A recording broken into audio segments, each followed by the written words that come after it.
Hello, children of St. Mark's, and welcome back for another story. Let me fix my lighting. There we go. So, it is still the season of Christmas until tomorrow, Wednesday, January 6th. Is that right? Yes. And today we are continuing on with our Bible stories from the World Story Bible from Spark House Family. This next story is not in the Kindle edition, so I'm going to be reading from this one today. We have finished our series of stories about the birth of Jesus and his early life. So now we're going back to where we were before Advent started, and we are continuing on with the story about Moses. Well, maybe not. Yes. We're continuing on with the story of Moses and the people that Moses was leading. Remember that they were slaves in Egypt, and Moses went to Pharaoh and said, "Let my people go." And Pharaoh said, "No." Pharaoh wanted to keep them as slaves so he could get all of his buildings built.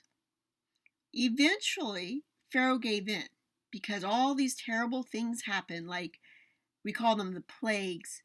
There were 10 of them. There was the locusts and the frogs and the blood in the river, the death of the livestock, and eventually the death of the firstborn child. So then Pharaoh said, "Get out of here."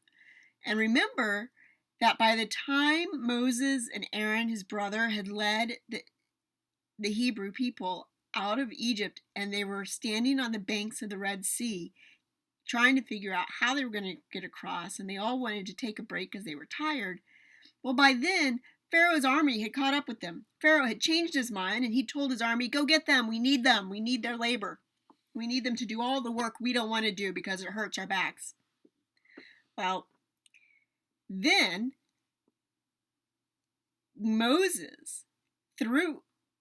God, through Moses, causes the water of the Red Sea to part, and it opens up.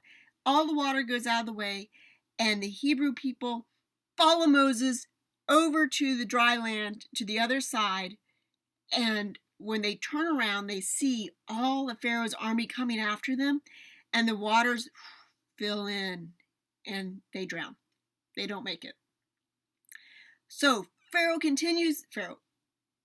Moses continues leading his people through the wilderness, and they wander around for years and years and years because they keep making mistakes. And God talks to Moses through a burning bush. God gives Moses the 10 Commandments, right? The rules that tell us things like honor the Lord your God, worship God, not idols, honor your parents, don't steal, right? All of those are really good ideas to live by, and all the other rules in the Bible can usually be applied to one of those 10 major commandments that we got from God.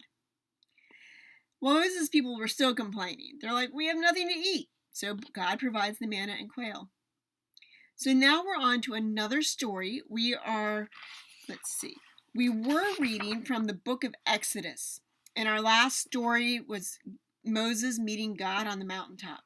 So we're now moving into another book called Numbers, which is about a similar stories, but gives us more of the statistics, the numbers about what was going on.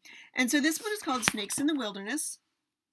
Okay, and you see here Moses leading his people some more, right? And then what do you think is going to happen in this story? It looks like the people get angry.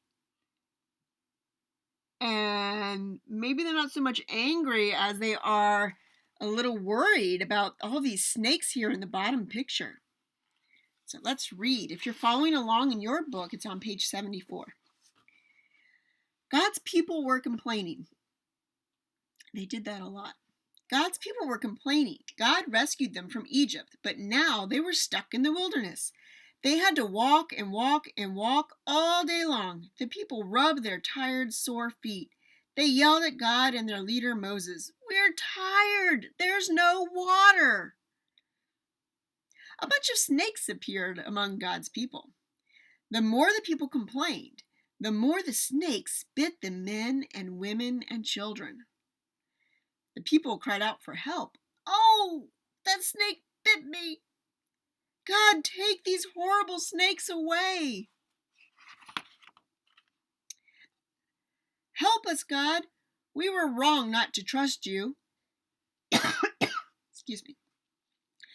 God was with the people in the wilderness. God heard them asking for help. God spoke to Moses, and Moses listened to God's instructions. Make a snake out of bronze. Raise it up high on a staff. If someone is bitten, tell them to look at the bronze snake. They will live. God's people kept walking for days and weeks and months through the wilderness. Sometimes there were snakes. Many times their feet were tired and sore. But now they could look up at the bronze snake and live. They trusted God to save them, and they knew God was always with them. So here Moses makes the snake, the bronze snake, and then Moses carries it, right? So a long time ago, before you were born, back in 1998, I had the opportunity to travel to the Holy Land, which was we went to Israel and Jordan. That's what those countries are now. And this, whenever I read this story about Moses and the bronze snake, I remember this sight. Let me see if I can hold this up.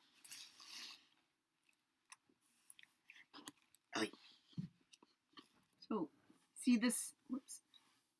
There we go. See this statue? It was really, really tall.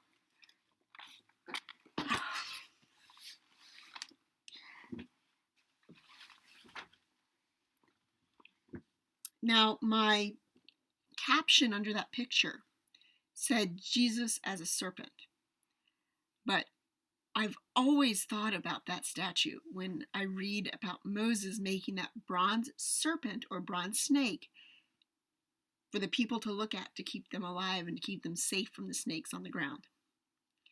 So, come back next time and we'll see where our story takes us. See you then.